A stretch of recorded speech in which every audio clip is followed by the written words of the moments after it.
Right, so partnerships this time. We're going to look at a partnership question from June 2013, the ACCN 3 paper. June 13, ACCN 3.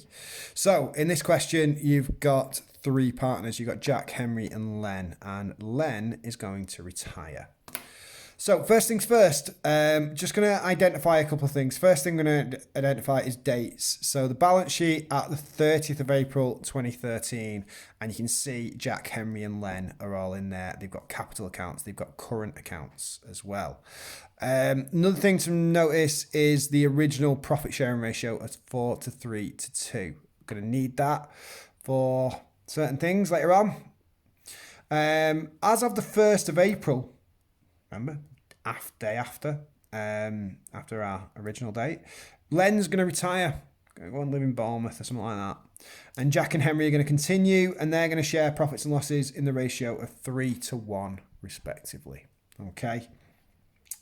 And then there's some extra information that we've got to take account of. So non-current assets are going to be revalued. Inventory is going to be revalued. There's going to be goodwill, but it's not going to be maintained in the books of accounts, which it never is on a partnership question. And the combined balances on Len's capital and current account will be transferred to a loan account because the partnership has insufficient funds to repay the amount due to Len. Pretty straightforward. We'll have a little go at it now. So the first thing we're going to do, you'll probably be given this in the exam, but the first thing I'm going to do is I'm going to draw out a big capital account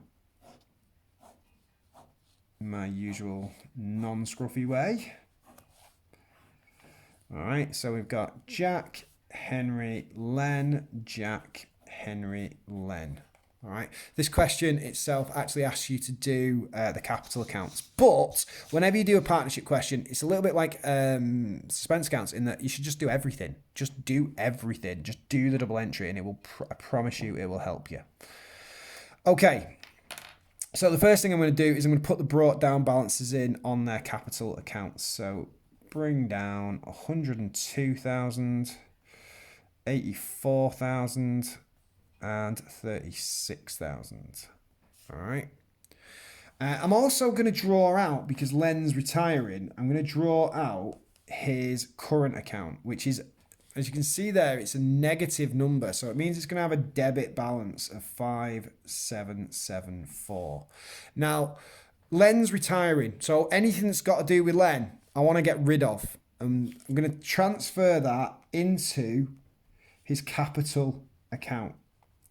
All right, so Len 5774. Okay, so that then closes off his current account. It means it's gone. It's done. There's nothing in it anymore because they've put it into the current account. Okay, next thing I'm going to draw out is a revaluation account. And the reason I'm going to do that is because we're revaluing assets and stuff. So the first asset that we're going to revalue is our non-current assets. And our non-current assets currently have a brought down balance of 216,000. And they're going to be revalued to 235. So that is an increase of, calculator, 235 minus 216, 19,000. You knew that. So I'm going to add 19,000 to the value of my non-current assets because that will give it a carried down of 235, right? But that 19,000 needs a double entry. So it's increased the non-current assets. So it's going to go onto the credit of my revaluation. It's debited the non-current asset, so it's going to credit the revaluation. All right, it's just where the double entry for any increase or decrease in assets goes. Next one I've got is my inventory account, which is currently brought down at 22,944, right? Can you see that? You can now. And it's going to be revalued to 17,444. So 22,944 minus 17,444 is 5,500. So I'm going to take 5,500 away from my inventory and I'm going to put that into my revaluation account there. and that would carry down my inventory account at 17,444. I'm just going to do that again just to check, just because sometimes you should. Yeah, 5,500. Yeah. Okay, so I've revalued the assets there. That's quite straightforward, isn't it? It's quite a nice one, that. Where you're doing a revaluation, if you've got things like doubtful debts or bad debts or anything like that, they are actually affecting an asset. Those two, for example, are affecting the value of a debtor. Now, if it tells you it's not going to affect profit, but it's going to affect the partner's capital accounts, then a revaluation account would still be needed. So, for example, even though it's not in this question, we've got debtors of 15,168, right? So if we were to create a debtor account, and again, this is not part of the question, I'm just doing it just to show you, right? So 15,168, and there was a bad debt, then what I would do is I would take the bad debt away from the receivables account, because that's what you do, isn't it? Right? So let's just say the bad debt was 4,500. Then I would credit the debtor to reduce the value. And rather than open a bad debt account, put it to the revaluation. Okay, so I'd do the double entry for that into the revaluation. And you can do that for provision for doubtful debts. You can do it for depreciation as well. All right, so if they tell you they're going to depreciate the assets and they haven't done yet, and it's not going to affect profit, but it is going to affect the revaluation, then nice and simply, just do the depreciation into the non-current asset account and then put it to your revaluation. Okay, so it doesn't matter what it is. Don't open any new accounts other than a revaluation and just do the double entry into those. Okay, so get rid of that one because I didn't actually need it. I was just making it up just to tell you. All right. So revaluation account then. So we've done the two revaluations. We're just going to do goodwill as well. Right. So goodwill. Now the rule for goodwill is it goes in the old ratio, which we know is 4:3:2, and it goes out in the new ratio, which we know is 3:1. All right. So first instance, we're going to put the goodwill in. So we've got Jack Henry Len, right? Goodwill is an asset. So it goes in on the debit. It comes out on the credit. And the double entry is going to go to your capital account. So goodwill is valued at £27,000.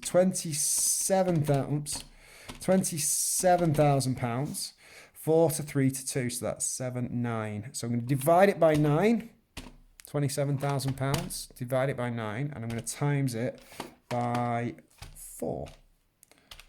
And that gives me 12,000 for Jack, 27,000 divided by 9 times by 3 gives me 9,000 for Henry.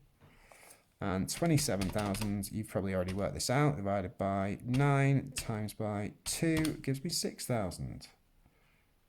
All right, so I've put the goodwill in to the goodwill account, and the opposite entry is going to go to my capital account. So it's the debit of the goodwill, you're putting it in on the credit of the capital accounts. 6,000 for good old Len there. We're then going to take it out, but this time in the new ratio of 3:1. So 27,000 divided by 4 times by 6,750. So Henry is 6,750 because times it by 1. And I'm going to times that by 3 for Jack, which is 20,250. So this time we've taken it out and the goodwill account now balances. And we've taken it out on the credit. So we're going to debit our capital account. And it's just Jack and Henry because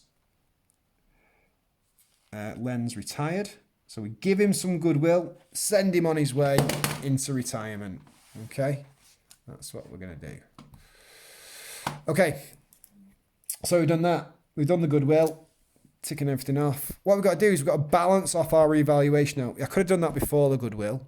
Some people will put goodwill through the revaluation. Don't do that. Do it like I've done it. I was just working down, and now I'm going to balance everything off. So I've got 19,000 on the credit of my revaluation. I've got 5,500 on the debit. So I've obviously got a difference there, and I need both sides to balance. So these both should balance at £19,000. I wish I'd left an extra line there. I didn't, but I didn't. So £19,000. Now, any surplus on revaluation, split in the old ratio. Okay, so we've got 19,000 minus 5,500 gives us £13,500. The light in my kitchen is terrible. Excellent. Right, so that means I've got 13,500 to split between my partners. And I'm going to split it. Jack is going to get 4. Henry is going to get 3. And Len is going to get 2. That's the profit split. So it's same as with the goodwill when we put it in. So 13,500 divided by 9 times by, 4. And I get £6,000 for Jack. By 4 times by 3. 4,500 for Henry. And then just do it again. 13,500 divided by 9 times by 2. 3,000. So it was 4 to 3 to 2. So add those up, you get 9. So you divide the surplus by 9 and then multiply it by 4 for Jack, 3 for Henry, 2 for Len. All right. So reval is now going to go into our capital account. So it's the debit of the revaluation. It's going to end up on the credit of the capital account. You could end up with a surplus on the credit. That's absolutely fine. And where it'd be a loss and it'd go to the debit of the partner's capital accounts. Okay, so revaluation. So it was 6,000, 4,500, and 3,000. Okay, done. Done.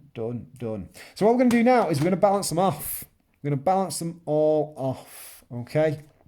So I'm going to start with Len because Len's nice and easy because he's going, right? And the thing with Len, because he's going, I should have done that one line lower. Never mind, right? The thing with Len is he is going and we want to close his account in the same way as we close his current account. We're going to close his capital account as well. I am actually going to do that a line lower. So, loan. No, not loan. Sorry. 36 plus 6 is 42 plus 3 is, I'm going to put it there, 45,000. Let's cross that out. Right. So that's the total of Len's account. On the debit side, he's got 5,774. So 45,000 minus 5,774 is 39,226. So, loan 39,226. And that is going to pay off all of Len's account. So he's now closed. Where you've got a retiring partner, you do not want a carry down. You do not want a brought down. You want to pay them off. Either into a loan account or a bank account, depending on what the question tells you. Awesome. Okay, so we're going to balance off the others. We've got 102 plus 12 gives me 114 plus 6 gives me £120,000 for Henry. So his carried down is going to appear on the debit side. 2250, so that's easy. That's 99,750. Don't forget to put your brought down in under the totals and make it look neater than mine. All right. As for Henry, 84 plus 9 gives me 93, 97.5 on the credit. So his carried down is going to be 97.5. I could do that, but I'm not going to. You know I can do maths. Minus the 6,750 on the debit gives me 90,750 there, which again, don't forget to bring it down. So remaining partners, have a brought down balance. Jack and Henry.